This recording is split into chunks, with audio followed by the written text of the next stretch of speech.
मार्गदर्शन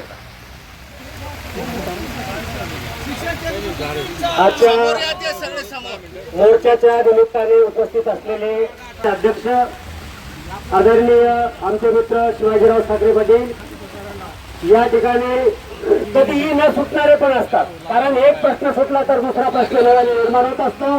परंतु हे प्रश्नांची सोडवणूक करत असताना कोणत्याही शिक्षकांवर अन्याय होणार नाही याच्यासाठी काम आपलं करत राहणार नाही.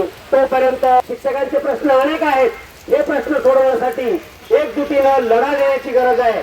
जोपर्यंत आपण रस्त्यावर उतरणार नाही, संख्या 10 असो की 100 असो की 10,000 असो, शेवटी आंदोलन हे चळवळीतून आणि रोज या ठिकाणी सांगतो. आणि महाराष्ट्र राज्य शिक्षक परिषदेने आपल्या या आंदोलनाला सक्रिय अशा प्रकारचा पाठिंबा दिलाय आणि आपण या ठिकाणी उपस्थित झालात म्हणून संभाजीनगर जिल्ह्याचे शिक्षक परिषदेचे जिल्हाध्यक्ष सुराज टीम यांचं देखील या ठिकाणी अभिनंदन करतो. आणि यानंतर भीमराव मुंडे सर हे आपणास मार्गदर्शन करणार आहे. जुनी पेन्शन संघटनेचे संभाजीनगर जिल्हाध्यक्ष भीमराव मुंडे सर. एकच मिशन गर्दी चालत नाही, गरजही नाही आपल्याला. 100 जरी असले तरी ते दिलदार पाहिजेत, समर्थक खट्टर पाहिजेत, नाहीतर काय अर्धे मध्येच निघून जातात आणि अर्धे येत राहतात. आपण आज पावसातही या शिक्षक समितीच्या मोर्चाला उभा आहोत. अगदी कशाचीही पर्वा न करता आपण इथे उभा आहोत. आपल्या मुद्द्यावर आपण ठाम आहोत. नक्कीच जर या ठिकाणी पाऊस नसता आणि 10,000 लोक असते तरी जेवढा फरक नाही पडणार तेवढा आता फरक पडणार आहे. या शासनाला नक्कीच दखल घ्यावी लागणार आहे आपली आणि आपल्या या मागण्यावर नक्कीच विचार करावा लागणार आहे. आपण कोणत्याही परिणामाची पर्वा न करता इथं उभा आहोत. अगदी पावसात भिजत आहोत तरीही आपण ठिकाणी आपल्या मागण्या अगदी शासनापर्यंत रास्त पद्धतीने पोहोचवणार आहोत आणि आपल्या मागण्या पूर्ण करणार आहोत अशी मला या ठिकाणी खात्री वाटते. आणि आपण हा जो मोर्चा आयोजित केलेला आहे त्या ठिकाणी आम्ही सर्वजण आपल्या सोबत आहोत. जरी पावसात असलो तरीही सोबत आहोत. एवढे बोलून मी आज 2 शब्द संपवतो. धन्यवाद. तिचे संस्थापक अध्यक्ष आपले नेते आदरणीय श्री दिलीपरावजी ढाकणे सर, महाराष्ट्र राज्य आदर्श शिक्षक समितीचे राज्याचे अध्यक्ष आदरणीय शिवाजीराव ठाकरे सर, राज्याचे सर्व प्रतिनिधी, महाराष्ट्रातून आजच्या मोर्चाला ज्या विविध संघटनांनी पाठिंबा दिला त्या सर्व शिक्षक संघटनांचे पदाधिकारी बंधू आणि भगिनींनो, या अगोदर माझ्या आधीच्या वक्त्यांनी ज्या गोष्टी सांगितल्या त्याच्या मी पुनरावृत्ती करणार नाही. फक्त एकच सांगतो की मोर्चा असो, धरणे असो, आंदोलन असो, हे शासनाला जागा करण्यासाठी आणि आपल्या समस्या त्यांच्यापर्यंत मांडण्याचं एक फार मोठं साधन असतं. आज या ठिकाणी हा मोर्चा काढला. या मोर्चामध्ये आपण प्रातिनिधिक स्वरूपामध्ये मोठ्या संख्येनं आज या ठिकाणी उपस्थित आहोत आणि रविवार हा दिवस यासाठी काढला की आपण विद्यार्थ्यांचं कुठेही नुकसान होता कामा नये. 15 जूनला शाळा सुरू झाल्या आणि त्यानंतर अवघ्या 15 दिवसामध्येच आपल्याला या मोर्चाचं आयोजन करावं लागलं. बंधू आणि भगिनींनो, एक लक्षात घ्या, मागील अनेक 37 ते 38 वर्षापासून शिक्षक चळवळीमध्ये मी काम करतोय. आपले अनेक प्रश्न आहेत. प्राथमिक शिक्षकांचे प्रश्न आहेत, पदवीधर शिक्षकांचे प्रश्न आहेत, मुख्याध्यापकांचे प्रश्न आहेत, केंद्रीय प्रमुखांचे प्रश्न आहेत, उच्च श्रेणी मुख्याध्यापकांचे प्रश्न आहेत. त्या शाळांच्या मुख्याध्यापकांना कुठल्याही प्रकारची पदोन्नती मिळाली नाही. उच्च श्रेणी मुख्याध्यापकाचं प्रमोशन घेणाऱ्या मुख्याध्यापकांना कुठल्याही प्रकारचं इन्क्रिमेंट मिळालं नाही. रजारोगीकरणचे प्रश्न आहेत. हे सर्व प्रश्न शासन दरबारी वेळोवेळी मांडूनही ते सोडवले जात नाही. त्यापर्यंत पोहोचवण्याची गरज आहे. त्यातून आंदोलनं केली जातात, मॅनेजही होतात, पदाधिकारी मॅनेज होतात, परंतु आदर्श शिक्षण व्यक्तीनं कधीही कुठल्याही परिणामाची तमा बाळगली नाही. त्याबद्दल आपण सगळ्यांनी मिळून एकदा टाळ्यांच्या गजरात आपल्या नेत्याचं अभिनंदन करावं अशी मी तुम्हाला सगळ्यांना आग्रहाची विनंती करतो. एक लक्षाची जाणीव करून देणार नाही तोपर्यंत आपले कुठलेही प्रश्न शासन सहजासहजी सोडणार नाही. ही सुरुवात आहे. येणाऱ्या काळामध्ये यासोबतच शिक्षकांच्या प्रश्नासोबत आपल्याला विद्यार्थ्यांचे अनेक प्रश्न हे मांडून, मग ते विधानसभा असो, विधान परिषद असो, राज्याच्या अखत्यारीतले प्रश्न असोत किंवा केंद्राच्या अखत्यारीतले प्रश्न असोत, हे सर्व प्रश्न मांडून आपल्याला ते सोडून घेणं ही आपल्या काळाची गरज आहे. मग सगळ्यात प्रथम जिल्हा परिषदेचा जो आमदार निवडून गेला आदरणीय DK देशमुख यांच्या परिषदेच्या पटलावर जे प्रश्न मांडले गेले त्यामध्ये जिल्हा परिषदेच्या तळागाळातील विद्यार्थ्यांचे प्रश्न, गोरगरीब विद्यार्थ्यांचे प्रश्न, शाळांचे खात्री त्यांना असल्यामुळं या सगळ्या गोष्टींमध्ये आपण कुठेतरी आपल्याला याचा अंतर्मुख होऊन विचार करावा लागणार आहे। एक लक्षात घ्या, प्रश्न सोडवताना सुद्धा एक वेगळी पद्धत जी आहे ती आपल्याला अवलंबावी लागणार आहे।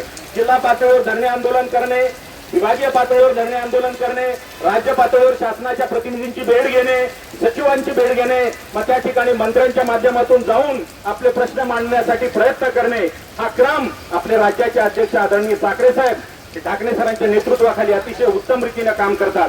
तुम्ही जर निवेदन पाहिलं तर एक अतिशय अभ्यासू पदाधिकारीच इतक्या चांगल्या पद्धतीनं नियोजन करू शकतो। त्यामध्ये तुम्ही बघा, शालेय पोषण आहार शिजवणाऱ्या ज्या काही आमच्या भगिनी आहेत, स्वयंपाकी काम करणाऱ्या ज्या भगिनी आहेत, त्यांच्या प्रश्नापासून ते सर्व पातळीवरचे प्रश्न आपल्या निवेदनामध्ये घेतलेले आहेत। या ठिकाणी मी अधिकचा वेळ घेणार नाही, माझ्यापेक्षा अजून काही या ठिकाणी महाराष्ट्र शिक्षक समितीचे पदाधिकारी आणि त्यांना पाठिंबा देण्यासाठी इतर संघटनांचे जे प्रतिनिधी या ठिकाणी उपस्थित आहेत, त्या सर्व माता भगिनींचं, बांधवांचं मी मनापासून स्वागत करतो। संयोजकांनी मला बोलण्याची संधी दिली, आपण माझे 2 शब्द ऐकून घेतले, त्या लोकांना यश मिळालेलं आहे। मग तोच संघ असली तरी शासनाला येईल आणि नाही जर आली तर आम्ही तुझ्याशी कोणत्या पद्धतीने भिडायचं त्यासाठी तयार आहोत। जय हिंद, जय महाराष्ट्र। अभ्यास पूर्ण निवेदन तयार करून शासनाच्या उद्या पावसामध्ये आपण हे जे आंदोलन करत आहोत, प्रभूचे हजारो आशीर्वाद त्याच्या पाठीमागे एक बॅनर आहे सर, या पावसाच्या निमित्तानं आपल्याला मिळत आहे आणि म्हणून या व्हिडिओ घेतोय व्हिडिओ। पावसामध्ये सुद्धा आपण हजारो विद्यार्थ्याच्या कल्याणासाठी, शिक्षकाच्या कल्याणासाठी आणि शिक्षणाच्या प्रश्नांच्यासाठी म्हणून आपले नेते आदरणीय श्री दिलीपरावजी ठाकरे सर, महाराष्ट्र राज्य आदर्श शिक्षक समितीचे राज्याचे अध्यक्ष आदरणीय शिवाजीराव ठाकरे सर, राज्याचे सर्व प्रतिनिधी, महाराष्ट्रातून आजच्या मोर्चाला ज्या विविध संघटनांनी पाठिंबा दिला त्या सर्व शिक्षक संघटनांचे पदाधिकारी, बंधू आणि भगिनींनो, या अगोदर माझ्या आधीच्या वक्त्यांनी ज्या गोष्टी सांगितल्या त्याच्या मी पुनरावृत्ती करणार नाही। फक्त एकच सांगतो की मोर्चा असो, धरणे असो, आंदोलन असो, हे शासनाला जागा करण्यासाठी आणि आपल्या समस्या त्यांच्यापर्यंत मांडण्याचं एक फार मोठं साधन असतं।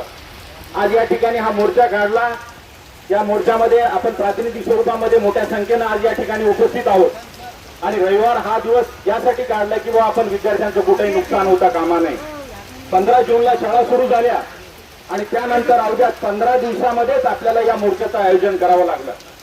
बंधू आणि भगिनींनो, एक लक्षात घ्या, मागील अनेक 37 ते 38 वर्षापासून शिक्षक चळवळीमध्ये मी काम करतोय। आपले अनेक प्रश्न आहेत, प्राथमिक शिक्षकांचे प्रश्न आहेत, पदवीधर शिक्षकांचे प्रश्न आहेत, मुख्याध्यापकांचे प्रश्न आहेत, केंद्रीय प्रमुखांचे प्रश्न आहेत, उच्च श्रेणी मुख्याध्यापकांचे प्रश्न आहेत। त्या शाळांच्या मुख्याध्यापकांना कुठल्याही प्रकारची पदोन्नती मिळाली नाही, उच्च श्रेणी मुख्याध्यापकाचं प्रमोशन घेणाऱ्या मुख्याध्यापकांना कुठल्याही प्रकारचं इन्क्रीमेंट मिळालं नाही, रजारोगीकरणचे प्रश्न आहेत। हे सर्व प्रश्न शासन दरबारी वेळोवेळी मांडूनही ते सोडवले जात नाही, त्यापर्यंत पोहोचवण्याची गरज आहे।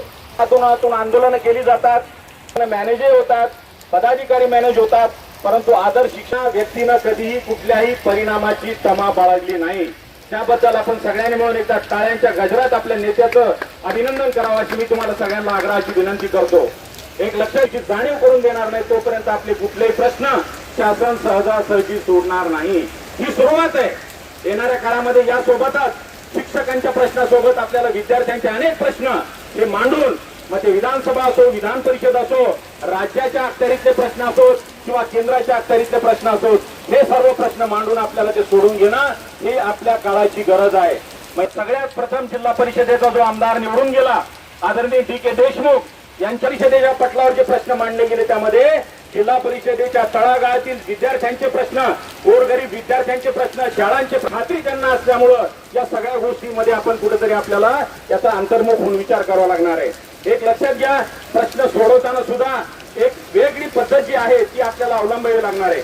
जिल्हा पातळीवर धरणे आंदोलन करणे, विभागीय पातळीवर धरणे आंदोलन करणे, राज्य पातळीवर शासनाच्या प्रतिनिधींची भेट घेणे, सचिवांची भेट घेणे, मग त्या ठिकाणी मंत्र्यांच्या माध्यमातून जाऊन आपले प्रश्न मांडण्यासाठी प्रयत्न करणे, हा क्रम आपले राज्याचे अध्यक्ष आदरणीय ठाकरे साहेब ठाकरे सरांच्या नेतृत्वाखाली अतिशय उत्तम रीतीने काम करतात। तुम्ही जर निवेदन पाहिलं तर एक अतिशय अभ्यासू पदाधिकारीच इतक्या चांगल्या पद्धतीनं नियोजन करू शकतो. त्यामध्ये तुम्ही बघा, शालेय पोषण आहार शिजवणाऱ्या ज्या काही आमच्या भगिनी आहेत, स्वयंपाकी काम करणाऱ्या ज्या भगिनी आहेत, त्यांच्या प्रश्नापासून ते सर्व पातळीवरचे प्रश्न आपल्या निवेदनामध्ये घेतलेले आहेत. या ठिकाणी मी अधिकचा वेळ घेणार नाही. माझ्यापेक्षा अजून काही या ठिकाणी महाराष्ट्र राज्य शिक्षक समितीचे पदाधिकारी आणि त्यांना पाठिंबा देण्यासाठी इतर संघटनांचे जे प्रतिनिधी या ठिकाणी उपस्थित आहेत, त्या सर्व माता भगिनींचं, बांधवांचं मी मनापासून स्वागत करतो. संयोजकांनी मला बोलण्याची संधी दिली, आपण माझे 2 शब्द ऐकून घेतले, त्या लोकांना यश मिळालेलं आहे. मग तोच संघ असली तरी शासनाला येईल आणि नाही जर आली तर आम्ही तुझ्याशी कोणत्या पद्धतीने भिडायचं त्यासाठी तयार आहोत.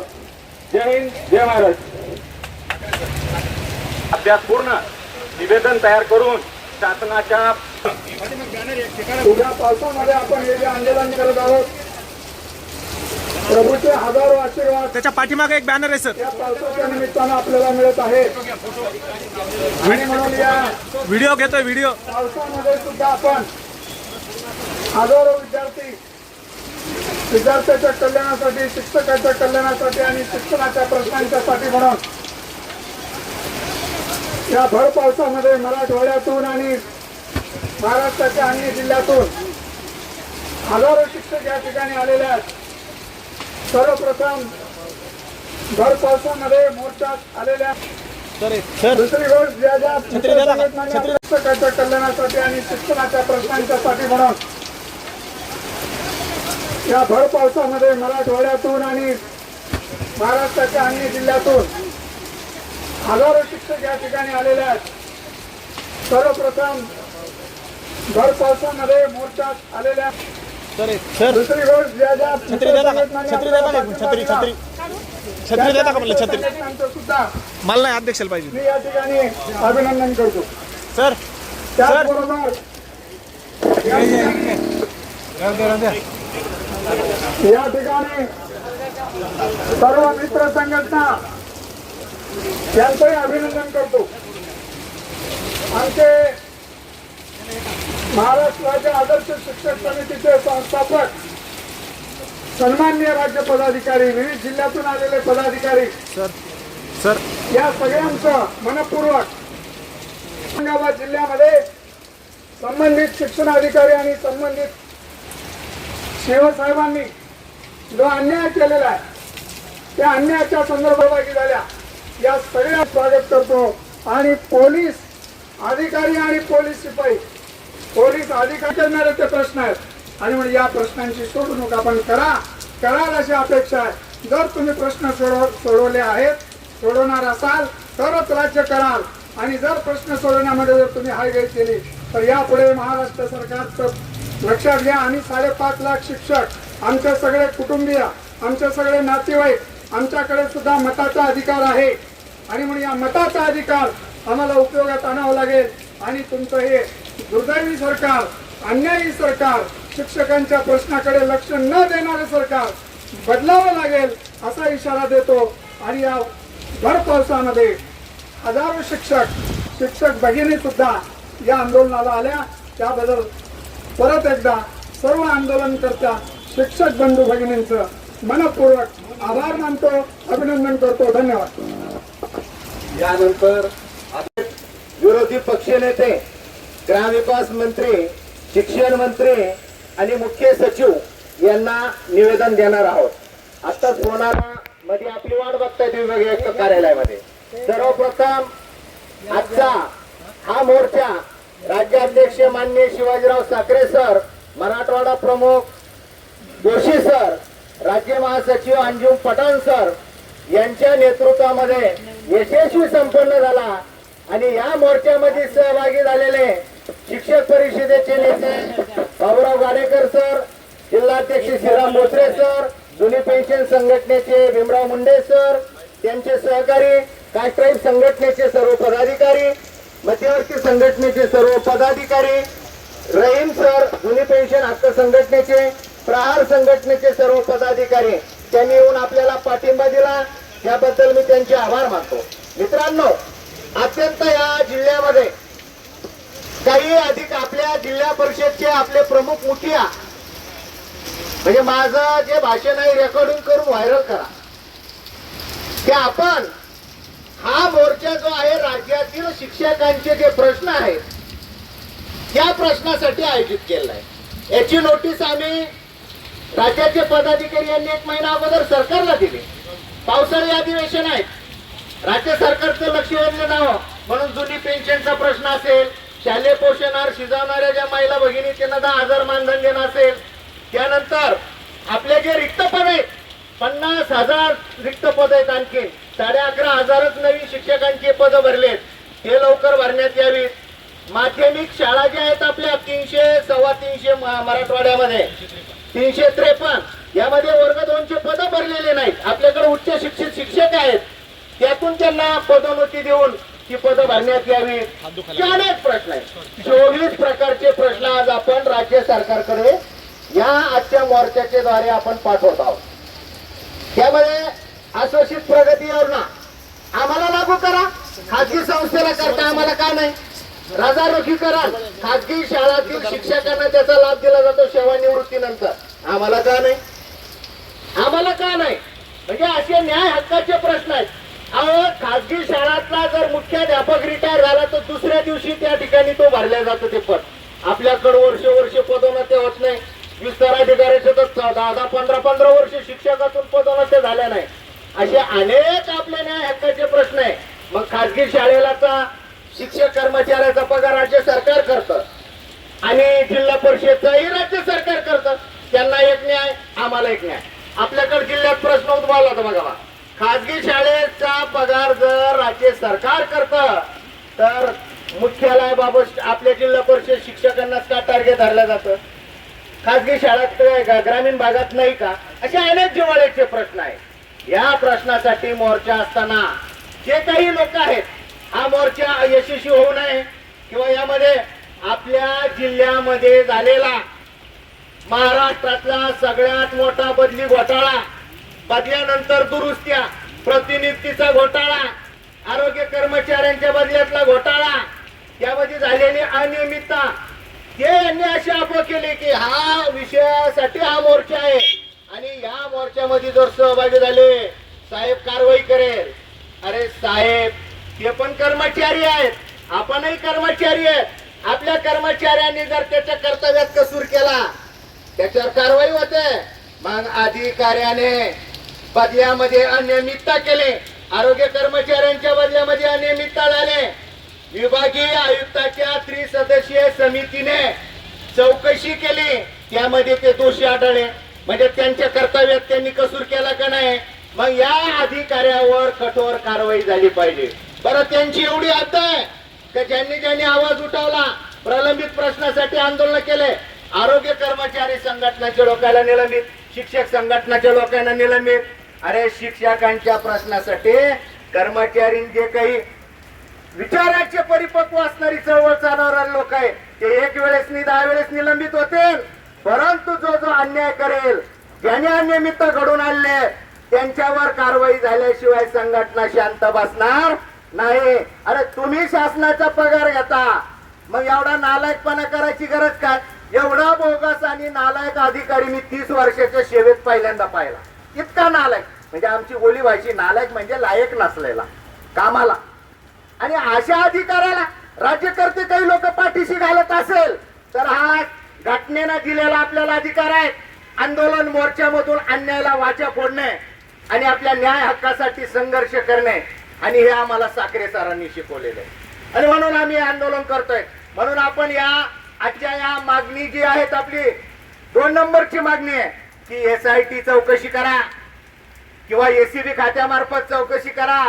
या जिल्हा परिषद मध्ये मागचा जून तर या जून पर्यंत एकीकडे आयुक्ताची चौकशी समिती चालू असताना सुद्धा शेकडो दुरुस्त्या केल्या, म्हणजे त्यांना किती मोठा आधार आहे, कोण येतो त्यांचा पाठीराखा, म्हणजे किती मोठा करोडो रुपये, मी तर म्हणतो 25-30 कोटीचा घोटाळा आहे हा।